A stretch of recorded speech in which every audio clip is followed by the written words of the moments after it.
A paz do Senhor, meus irmãos! Estamos aqui reunidos para apresentar um programa Profissões Bíblicas. São profissões contidas na palavra do Senhor. Este programa, ele faz parte da Igreja Cristã Maranata, da TV Web Rádio Manaim.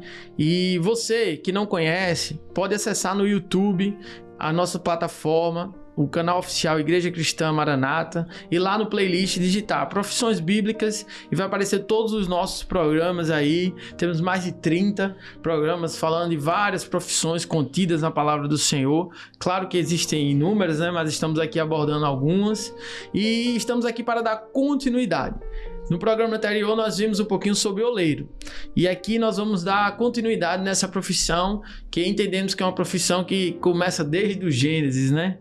E o texto base, né? Estamos aqui hoje, antes do texto base, com dois pastores aqui que vão tratar do assunto, o pastor Jadson. Pai do Senhor, pastor Felipe, Pai do Senhor, todos os irmãos que estão conosco. E o pastor Vitor. Amém. Pai do Senhor, irmãos. Pai do Senhor, pastor Felipe, pastor Jadson. Amém. E o texto base, como eu havia dito, está lá em Atos, capítulo 9, verso 15, que diz assim: Disse-lhe, porém, o Senhor: Vai, porque este é para mim um vaso escolhido para levar o meu nome diante dos gentios e dos reis e dos filhos de Israel.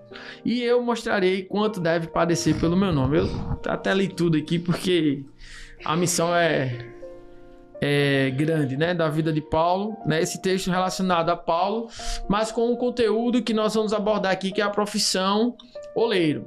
E aqui nós vemos já Deus tratando, né, do oleiro, ele sendo o próprio oleiro, já tratando do produto que o oleiro ele faz, que é o vaso.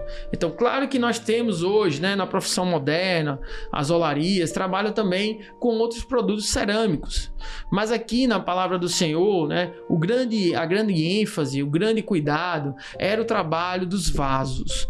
E os vasos, eles tinham uma importância extremamente grande para a sociedade. Porque diante daquela sociedade, o vaso era o que acumulava a água, era o vaso que conseguia se transportar a água. Então era de extrema importância para a sociedade, né?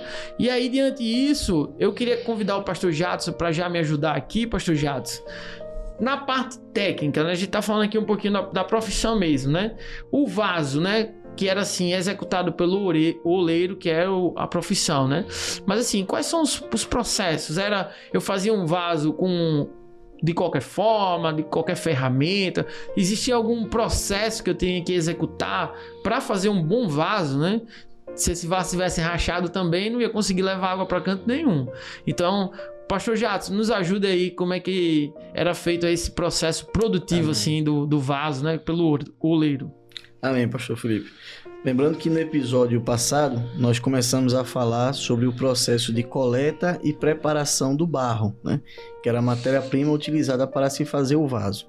Então, aqueles que estão participando conosco hoje, quiserem assistir o programa anterior, vão encontrar lá, né, a explicação tanto histórica quanto profética desse processo de preparação do barro. Falando agora sobre realmente o momento em que o oleiro ele pegava o barro que já havia sido preparado, né, e ele começava então agora a realmente formar o vaso, né, formar o vaso. Então, para isso, pastor Felipe, ele utilizava um instrumento que era conhecido como a roda do oleiro, né, que é, né, aquele maquinário, aquela ferramenta onde ele pega o barro, né, ele coloca ele centrado e aquilo ali ele ficava girando, né. Normalmente havia-se uma manivela ou um pedal, né, para que ele permanecesse sempre naquela atividade, né, rodando ali. Isso era importante por quê? Porque quando ele colocava o barro, né, no centro, né, daquele equipamento, isso fazia com que ele pudesse trabalhar de forma homogênea no vaso, né? Muito bom. Uma das grandes características do vaso é que ele era sempre circular, né? Então, ele trabalhava sempre de maneira homogênea. Uma coisa muito importante também era o seguinte: ele colocava lá o monte, né, do barro, né, centralizado, e o próximo processo é que ele, com as mãos dele, todo o trabalho era feito com as mãos dele. Isso é importante a gente destacar, né? Não havia um outro instrumento para isso. Então, com as mãos do oleiro, ele vinha pressionando de cima para baixo no centro daquela massa. E aí ele então ia provocando ali uma abertura daquela massa, né? Muito então, bom. à medida que ele ia aprofundando a mão dele na massa, né, o vaso ele começava a tomar forma. Quanto mais fundo ele descesse ali a sua mão, no centro do vaso, né, o vaso ele ia tomando forma, e as paredes do vaso elas iam crescendo, né? Então, à medida que a mão do oleiro descia por dentro da massa, né, as paredes se formavam e iam crescendo. Então, esse era o primeiro procedimento. Depois disso, novamente com as suas mãos, o oleiro ele começava a trabalhar as paredes do vaso. Então ele ia afinando a massa, né? Ele ia dando a forma que ele queria para aquele vaso, ele iria acrescentando ali, né, algumas incrustações, né, sobre aquela massa, mas tudo era feito sempre com a mão do oleiro. Depois que ele tinha o vaso, né, dado a forma ao vaso, né, e feito da forma como ele queria fazer, vinha-se o último estágio, que era o estágio do forno, né, quando aquele barro ele ia ser assado no forno, né. E aí tinha um ponto muito importante, que é a questão da temperatura que aquele forno ele deveria estar. O oleiro, como um perito no seu trabalho, ele sabia exatamente a temperatura que cada tipo de barro suportava. E isso era muito importante, porque era uma fase praticamente final ali daquela confecção. Então, se o forno ele não tivesse aquecido suficientemente, a massa, né, o barro, ele poderia se estragar. Porque ele não iria assar o suficiente. Mas também, se ele tivesse aquecido em excesso, ele também corria o risco de perder o vaso. Por quê? Porque a massa ela ia perder completamente a sua elasticidade. Então ela ia ficar pronta, mas qualquer coisa que ela encostasse, um carregamento mal feito, a massa o barro iria trincar e ia quebrar. E perder, né? Então a temperatura do fogo era um ponto ali essencial e queria dizer o quanto que aquele vaso ele poderia suportar, né? Então, os melhores vasos, né? E a gente vê algo assim interessante, que ainda hoje, às vezes, os historiadores encontram, né, em algum lugar vasos de milhares de anos, né? Por quê? Porque eles foram preparados da forma correta, foram curados da forma correta, né? E foram aquecidos também na temperatura ideal. Isso muito fez bom. com que eles tivessem uma grande longevidade. Não, e assim, né, pastor Jadson, o que você comentou, a arqueologia hoje confirma, né? Então você consegue hoje entender como era uma civilização, às vezes pelos materiais cerâmicos que são encontrados daquela situação, né? E assim, um acréscimo, né, pastor? O senhor falou aí sobre a mão, né? Eu tava lendo um pouquinho sobre o assunto e também eu percebi que ele sempre que ia modelar, ele molhava a mão, né? Isso, então ele molhava a mão para fazer a modelagem, para não ter esse problema de ter um excesso, né? Uma fissura, ou trazer ali uma trinca. Então sempre com muita delicadeza, né? Isso é maravilhoso, né, pastor Vitor? Quando a gente começa a entender um pouquinho o profético, a gente vê como Deus vai trabalhando na vida do homem, né? E só mais um detalhe sobre a temperatura, né? E, assim, eu já puxando um pouquinho só para minha área de conhecimento, que assim, isso serve até para os tijolos, né? Hoje na construção civil, se você tiver uma temperatura queimou muito o tijolo, já fica um material ruim, né? Ou deixou de queimar, ele também fica ruim, realmente. Então você tem que ter aquela temperatura exata, né, para que ele possa suportar a carga que ele foi dimensionado, né? Mas vamos voltar aqui, né, pastor Vitor? E nessa missão nossa aqui de trazer um paralelo profético, né? Como é que a gente entende hoje os vasos, né? Como é que... eu até li o texto aqui sobre vaso, né? Falando um pouquinho da vida de Paulo, que foi um vaso usado na presença do Senhor, né? Mas dentro desse processo que o pastor Jadson comentou, como é que a gente pode traçar um paralelo profético hoje para os nossos dias desse oleiro maravilhoso? Nós vamos observar primeiro os elementos, né? O vaso e o barro. Aqui eu acho que ele já traz algo muito especial, porque nós vamos ver o próprio texto lá em Jeremias, no capítulo 18, ele fala, né, que o oleiro estava trabalhando no vaso e o vaso ele quebrou na mão do oleiro, né? E aí é feito um novo vaso, né? E o que o Senhor fala a Israel é isso: não poderei eu fazer isso? O primeiro aspecto aqui que eu acho muito interessante é justamente a questão de que o barro e o vaso, ele em todo o tempo tem condição de ser restaurado. Porque há todo um trabalhar do Senhor no barro para que o barro seja maleável. Mas mesmo depois de todo o processo, né, se por algum motivo o vaso quebrar, o vaso rachar, né, se colocar água, se o oleiro colocar a mão novamente, né, esse vaso ele pode ser restaurado, né?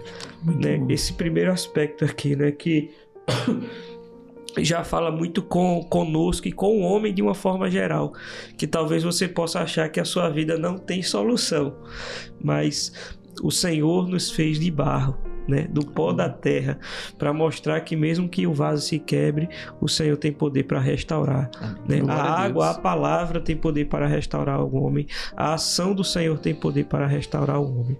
E alguns aspectos que são muito, muito importantes, que o pastor Jadson citou, né? O vaso, que ele é trabalhado à mão do oleiro, né, que entra por dentro do vaso, trabalha por dentro do vaso, né? Depois que ele trabalha por dentro, é que ele trabalha por fora, né? Mostrando que o trabalhar do Senhor, ele é no nosso interior. Amém. Ele não é de fora para dentro, ele é de dentro para fora. Primeiro o Senhor transforma a nossa vida, ele transforma o nosso interior. Glória a Deus. Né? E isso reflete no exterior, né? Então a bênção, ela começa no interior do homem e se reflete para a vida exterior. Nós vamos observar dentro desse aspecto.